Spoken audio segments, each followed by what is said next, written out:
Hello guys, welcome back to the channel. Hope you are doing well and fine. And in today's video, I'll be showing you what is ThreadApp and how to use it. So without wasting any time, let's just jump right in the video and make sure to watch this video till the end and follow the steps as well.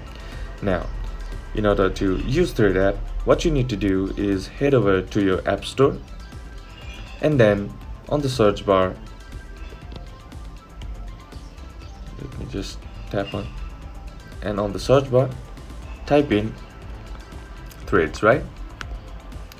And once you type it, here you will get the app and simply just download it.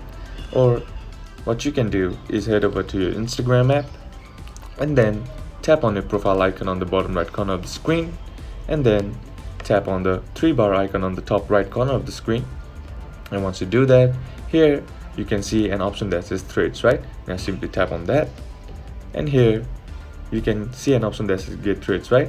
Now simply tap on that and you'll be sent to the App Store page, right? And now once you have downloaded it, here all you gotta do is open it and log in to it.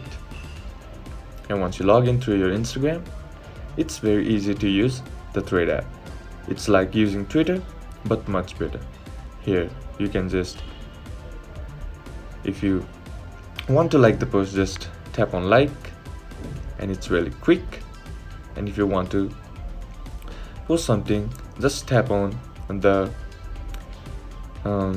icon that is right next to the search icon, right? And once you tap on that, here you'll be able to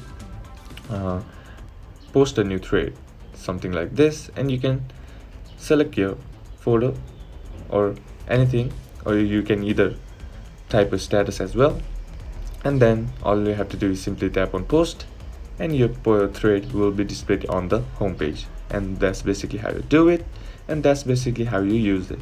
And that's it for today's video, guys. Hope this video was useful to you. Leave a like if it did, comment down below what the next video should be on, consider subbing to the channel. Thank you for watching. Bye bye.